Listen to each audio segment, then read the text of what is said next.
The Retirement Café Podcast, episode 90, The Menopausal Mermaids. Retired or thinking about retirement? You've come to the right place. Welcome to the Retirement Café Podcast. In each episode, we bring you an important conversation with insight, tips and knowledge, all designed to help you live a fulfilling and successful life in retirement. Here's your host, Chartered Financial Planner and Accredited Later Life Advisor, Justin King. Hello and welcome to the latest episode of the Retirement Café Podcast, which is sponsored by My Financial Planner. Not knowing when you can afford to retire or what your pensions will provide can be worrying. My Financial Planner provides independent, fixed-fee retirement planning advice, bringing clarity to your financial future.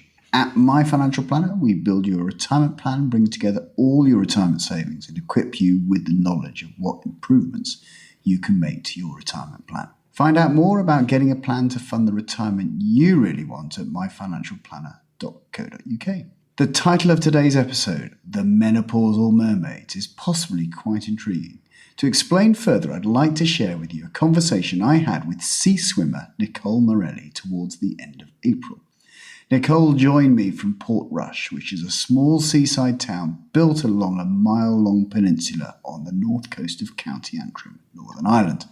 She is the founder of a sea swimming group called the Menopausal Mermaids and shares her story of why she created the group and what you can expect if you decide to take the plunge with Nicole and her fellow cold water swimmers.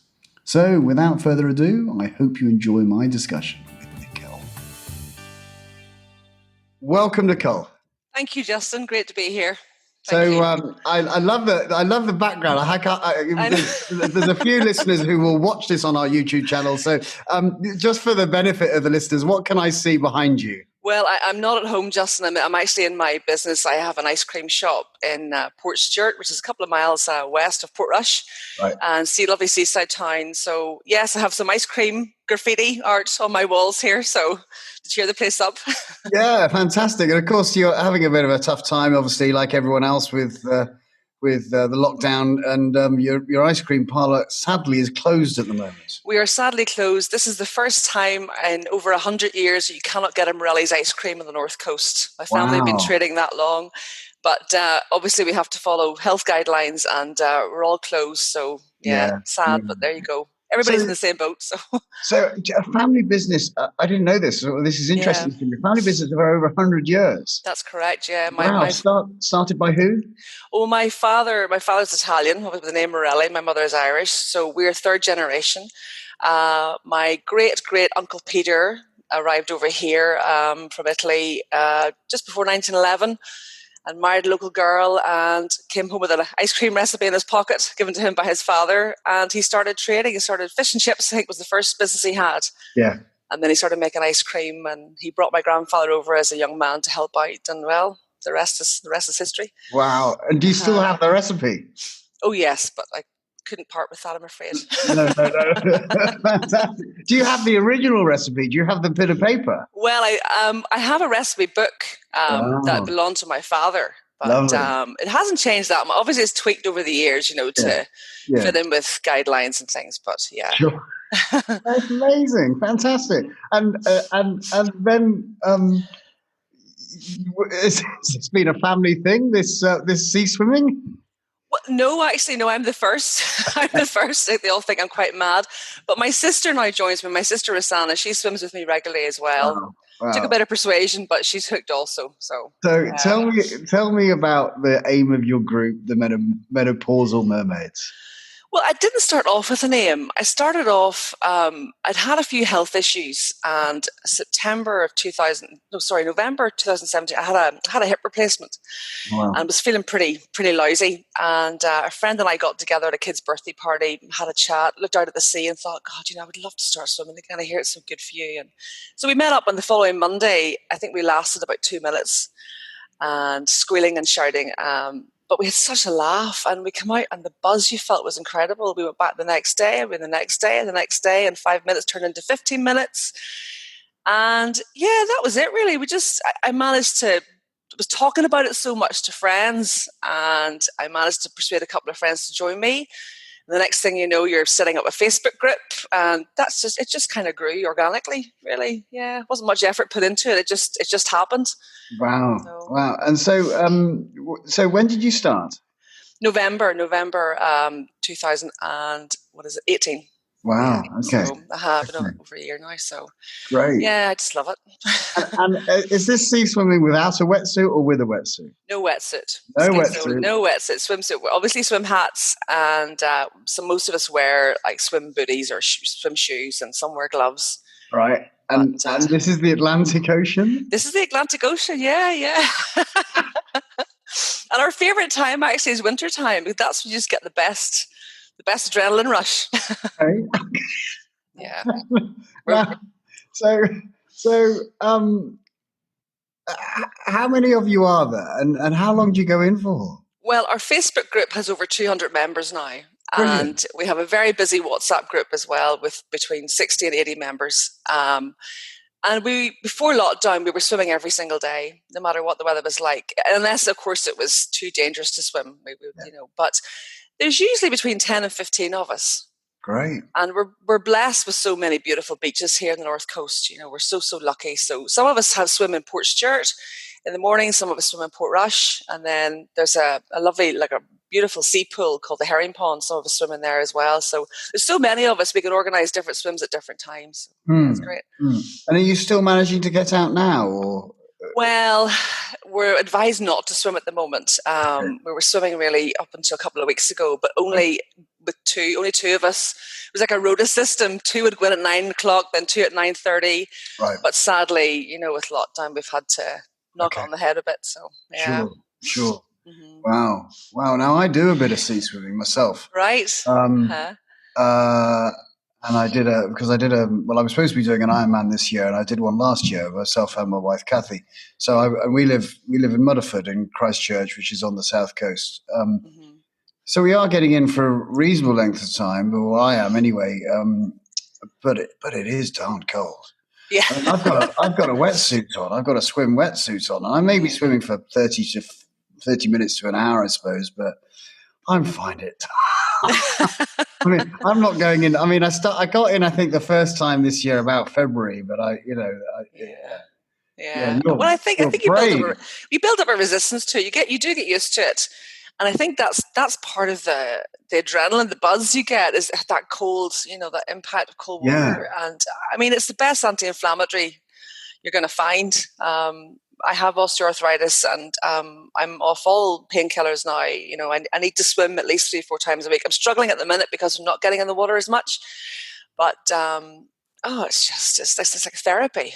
So I came across, Nicole, a guy called Wim Hof. Have you come across him, the Iceman? Mm-hmm. He's the guy who he runs up Kilimanjaro, I think, in a pair of shorts. Yes. But he's a massive advocate of this cold water swimming, isn't he? He thinks it's the solution to everything, it seems. Yeah. And I can't explain what happens, but yeah, it's just, I mean, coming out of the water and your skin is pink and the wind chill is burning your face off, but you feel invincible. I feel so strong, feel 10 feet tall, and you're ready for the day. It just sets you up completely. But I guess the endorphins are going, and it's just a buzz. And then, of course, there's a social side to it. We have a lovely social side to it, which I'm really missing a lot now at the moment. I'm sure. So there's a couple of things. I'm really interested in this because I'd love to feel as enthusiastic about the sea swimming that you obviously do. when I look out the window, sometimes I'm like, oh, okay, come on then, But how would someone someone get involved in this? I mean, are there other groups around the country that have followed your lead? Well, there's lots of groups. I mean, we are, I think we're the last to sort of form, but there's a couple of swim groups around, and it's a bit of a thing here. It's a bit of a thing anyway at the moment. The open water swimming. And then that's the best advice is to find a group that suits you, and join. It's safety in numbers as well, of course, But I was there's a very successful group in the town, and I was too shy to kind of join them at the time, And so I thought we'll just form our own. But And we don't have, it's not all women. We've got 2 men. We've got 2 mermen as well. Oh, great. So, great. Menopausal men. Menopausal men. But one guy, Martin Strahan, he has formed a fabulous group in Donaghadee called the Donaghadee Chunky Dunkers. Right. And they're a fantastic swim group, and they're no wetsuits as well. So Martin and I, we've been in touch a couple of times, and they've swum with their group, have swam with us, and we've gone swam with them as well. So yeah, it's lovely. It's so social. Yeah. I miss the coffee and cake a lot now after, I must say. It's I have a feeling that you need to put an old tin bath out the back garden, maybe, and you know, immerse yourself in that daily. I've been looking at the wheelie bin, going, right, I don't know. A good power hose out, fill it full of ice. Yeah, I know cold shower just doesn't cut it. It's not the same thing at all. No, I have tried that as well, and I find that quite tough. Yeah. So, you mentioned safety. What type of things should people consider? Well, the weather and what the sea is doing, I guess, and finding a safe place to swim. And, you know, if in doubt, don't go in. There's many times we've turned up and thought, nah, not today. It doesn't look safe today. Right. We've had a couple of meetings with the lifeboat and the Coast Guard, and we've had talks from them, which have been really informative. We all wear floats, safety floats. Yeah. And we don't swim on our own. There's at least, there was been 2 recently, but we always swim in a group. And even if someone doesn't want to go in for a swim, we will stand and we'll watch and keep an eye. We have whistles as well, so blow the whistle if you get into bother. But thankfully, nobody in our group has had any issues. Brilliant. And do you go much of a distance, or what?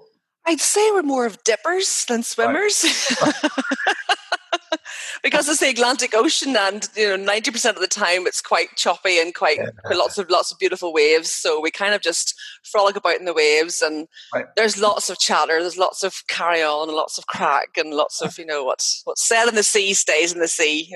Those type of conversations. So yeah, I have a feeling that you need to open up a coffee shop rather than an ice cream shop. I know. Maybe it's Menopausal coffee shop. I know. Yeah, marvelous. So, could you give me some stories of other people who've kind of got involved, and that you're quite impressed by, that maybe you weren't expecting to get involved in? Yeah, I think that's the beauty about the group, is that there's women I have met and now firm friends with I would never ever have met under any other sort of circumstances. Our social paths just wouldn't have crossed. We have, just a wide range of ladies, lots of retired ladies, young women too. We've empty nesters. We have women that are grieving, depression, anxiety, angina. Lots of other health issues, arthritis, and high and low blood pressure. So everybody has a reason for wanting to do it. Right. And like I say, there's women from backgrounds would never have met. Until the group, and it's great, and it's a real lifeline for some women. And this is what's so frustrating at the minute, that we can't all hang out and be together. We've got a very busy WhatsApp group, which is great. Sure. We keep in touch that way. Yeah. Maybe you need to do a group Zoom with all sitting in a frozen bath. I don't know, maybe. Well, it's been done, actually. I unfortunately couldn't take part, but yes, some of our members got together in the bath and had a Zoom chat. So, it's been thought of, I know. Much to husbands and partners' dismay. Amazing. I suppose you just got to watch the dates hopefully pass by when you feel that you can get back in there. Yeah. I mean, we some of us meet up for a social distance walk and keep in contact that way, But I do miss it was very social. We had cinema nights and dinners out and lunches, and like I say, after the swim, we would always go for coffee and cake afterwards. So. Yeah, it's great. Yeah. So I've got a feeling that some people might be listening to this, and they do live in an area or an environment where this doesn't go on yet. Yes. How would you think? What was your advice then to maybe to first of all have a go, and then second of all, what's your advice about starting a group themselves? Well, I mean, try and persuade a friend to go with you. I think that's the most important thing. It's better to have company because you can't chicken out, and for safety also. And that's how I started. It was my friend Maggie Purdy and I. We went in together and we stayed together, and it was great. But it's easy to find. There's lots of Facebook groups. There's the Open Water Swimming group on Facebook, and they give you details of groups that are close by to you. Instagram we have a great group on Instagram as well, and through them I followed loads of other swimming groups all over the country, all over the UK. Right. So they are very, very easy to find, and there's such a camaraderie between swimmers, because we all must be a little bit left of centre, and there's lots and lots of friendly groups out there. But I would definitely start off with a friend or with someone to keep an eye on you, and invest in the right gear as well. Like, the hooded towels, are great for changing under and getting dressed under. And we have the big dry robes, big cocoon jackets. And I always bring a little bottle of hot water afterwards to warm the feet and hands up and rinse off the sand and, things like that. Yeah, good top tips there. And, for the first time you do this, there must be a little bit of trepidation. Every time you go into the water, it's like, it's this, the nerves still build up. You're entering the water, you're going, what am I doing here? What is going on? And then breathing is good. Just get your breathing under control, and then you plunge under the water and try and stay under. But my advice, don't jump in, just walk in gradually, ease your body into it and splash a bit of water on your face and around your body. And try and stay under for a couple of minutes. And it takes about 90 seconds, I think, to adjust to the cold. And then from after that, it can be quite euphoric. Amazing. That's brilliant. So, I just think that anyone who ever visits County Antrim or Portrush must come to your ice cream parlour and must come and have a guest swim, maybe. I would love that. With the Menopausal Mermaids, Sorry. No, that has happened a few times. People have contacted us and said, "Look, can I meet you up for a swim? We're here on holiday," and that's fantastic. That's what we want. We want to spread the word. So how can people contact you, find out more about this open water swimming, Menopausal Mermaids, or a group local to them? What's your last bits of advice there? Well, we're on Facebook. We have a Facebook group, and that's open for everybody to contact us. That's how most people get in touch. We have an Instagram page as well, and that's kind of it, really.